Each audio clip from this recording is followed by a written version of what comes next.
Olá, meus irmãos, a paz do Senhor Jesus. Estamos aqui uma vez mais para a nossa leitura diária da Bíblia. Hoje estaremos lendo os capítulos 20, 21 e 22 do segundo livro do profeta Samuel. Lembrando sempre que nós estamos lendo na versão Almeida, Revista e Atualizada. Vamos lá? Capítulo 20.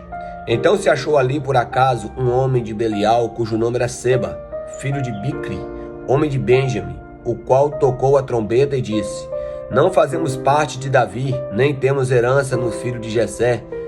Cada um para suas tendas, ó Israel. Então todos os homens de Israel se separaram de Davi e seguiram Seba, filho de Bicri.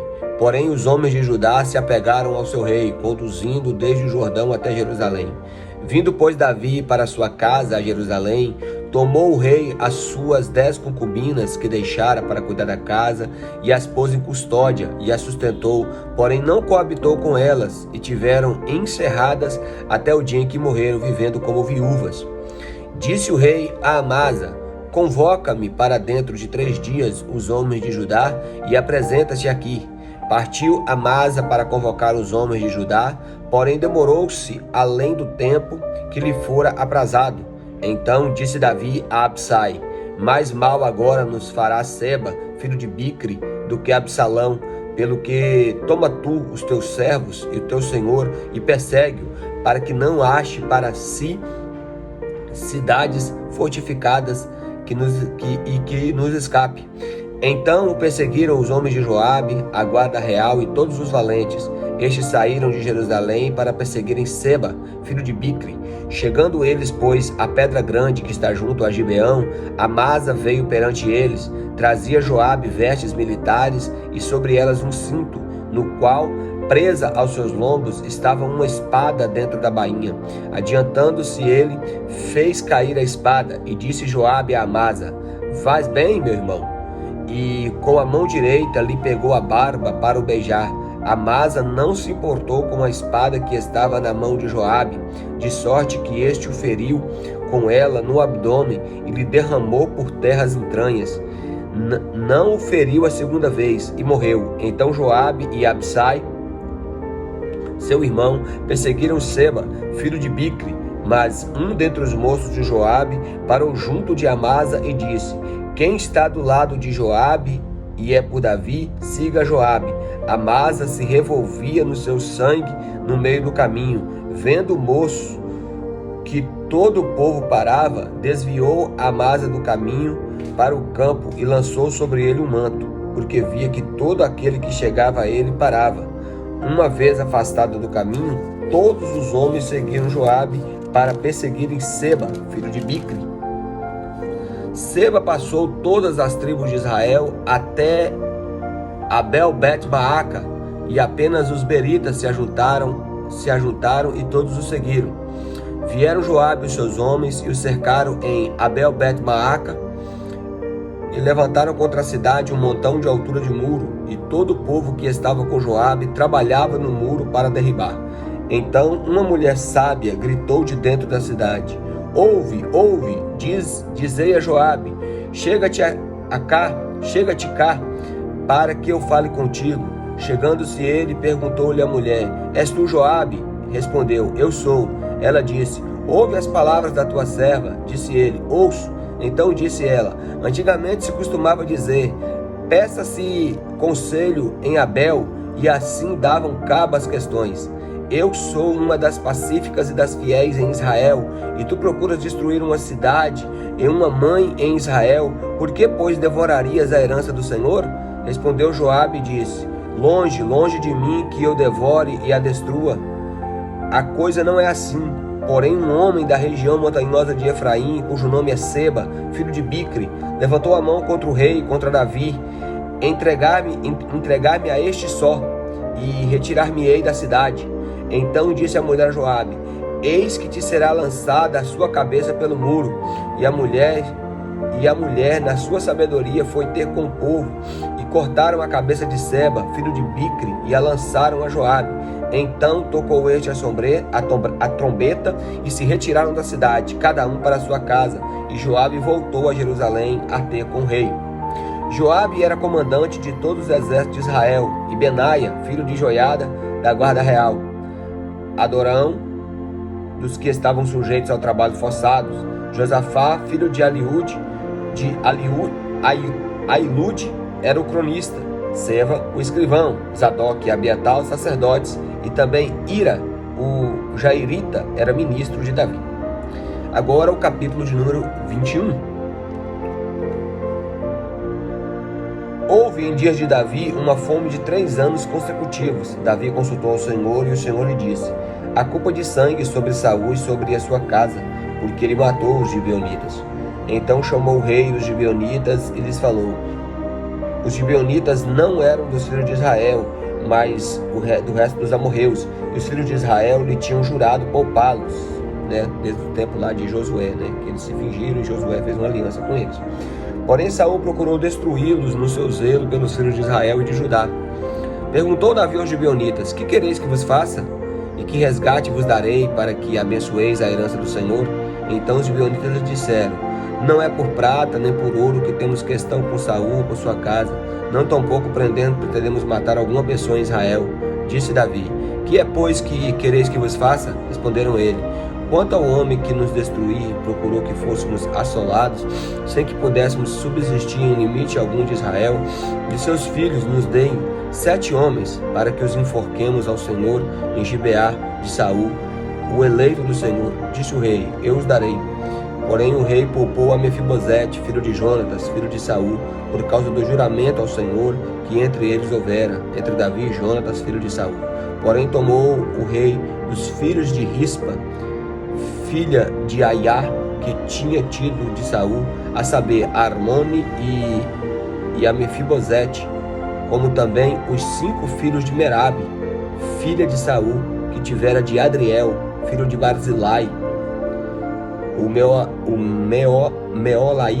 Meolatita, que é uns nomes às vezes meio prega, ela de Meolá, Meolatita, e os entregou nas mãos dos gibeonitas, os quais os enforcaram no monte perante o Senhor, e caíram 7 juntamente. Foram mortos nos dias da ceifa, nos primeiros dias, no princípio da ceifa e da cevada. Então Rispa, filha de Aiá, tomou um pano de saco e estendeu sobre uma penha, desde o princípio da ceifa até sobre eles caiu a água do céu, e não deixou que as aves do céu se aproximassem desde o dia, nem dos animais do campo de noite. Foi dito a Davi o que fizera Rispa, filha de Aiá, a concubina de Saul.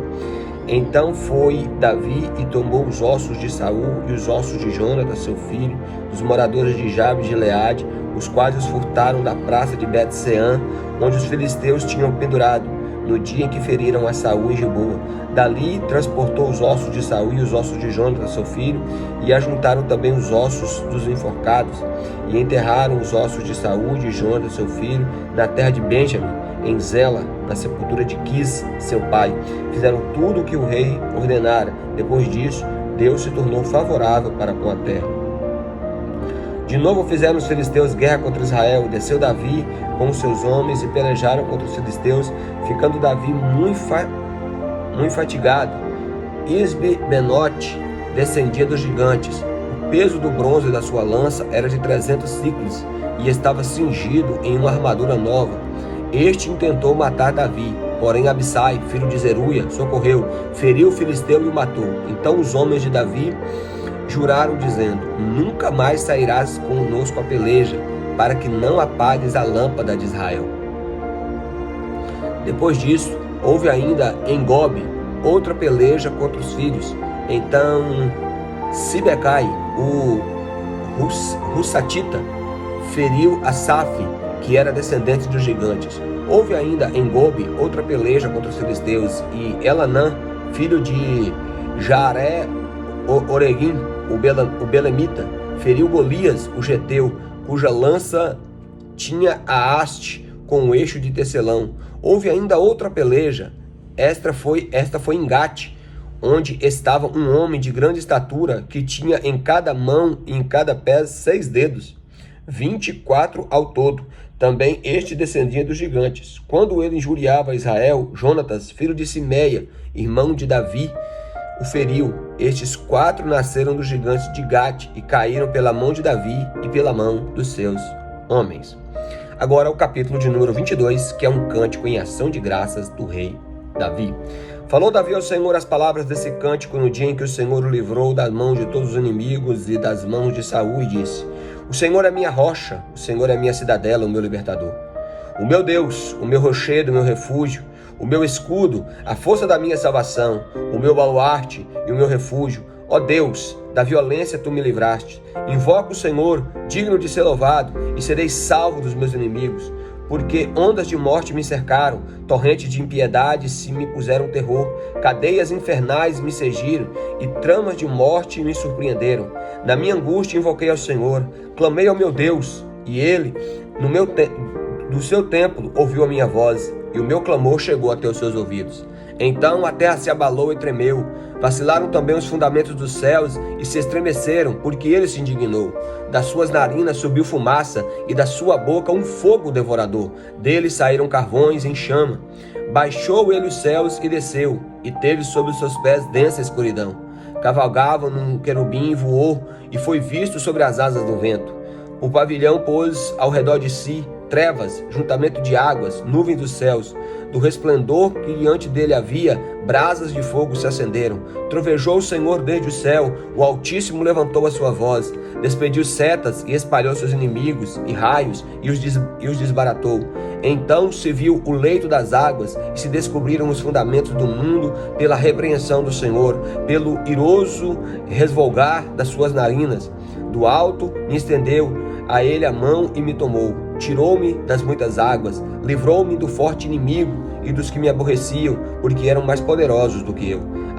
Assaltaram-me no dia da minha calamidade, mas o Senhor me serviu de amparo. Trouxe-me a um lugar espaçoso, livrou-me, porque ele agradou-se de mim. Retribuiu-me o Senhor segundo a minha justiça e recompensou-me conforme a pureza das minhas mãos. Pois tenho guardado os caminhos do Senhor e não me apartei perversamente do meu Deus, porque todos os seus juízos estão presentes e todos os seus estatutos não me desviei.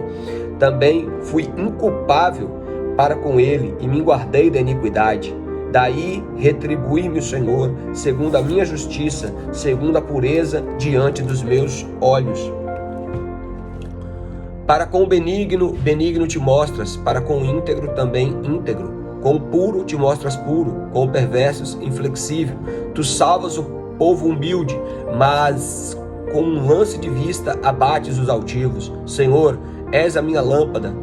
O Senhor derrama luz nas minhas trevas, pois contigo desbarato exércitos, com o meu Deus salto muralhas. O caminho de Deus é perfeito e a palavra do Senhor é provada. Ele é escudo para todos aqueles que nele se refugiam. Pois quem é Deus, senão o Senhor? E quem é rochedo, senão o nosso Deus? Deus é a minha fortaleza e a minha força. Ele perfeitamente desembaraça o meu caminho. Ele deu aos meus pés ligeireza das costas e firmou-me nas alturas. Ele adestrou as minhas mãos para o combate, de sorte que os meus braços vergaram um arco de bronze. Também me deste escudo do seu salvamento, e na tua clemência me engrandeceu. Alongaste sobre os meus passos o caminho, e os meus pés não vacilaram. Persegui os meus inimigos e os derrotei, e só voltei depois de haver dado cabo a eles. Acabei com eles, esmagando de tal ponto que não puderam levantar-me, caíram sobre os meus pés. Pois de força me cingistes para o combate, e me submetestes aos que se levantaram contra mim. Também puseste em fuga os meus inimigos, e os que me odiaram, eu os exterminei. Olharam, mas ninguém me acudiu. Sim, para o Senhor, mas ele não me respondeu. Então os moí como pó de terra, esmaguei como lama nas ruas, e os amassei. Das contendas do meu povo me livrastes, e me fizeste cabeça das nações. Povo que não conheci me serviu, os estrangeiros que me sujeitaram, ouvindo a minha voz, me obedeceram. Sumiram-se os estrangeiros, das suas fortificações serás espavorido.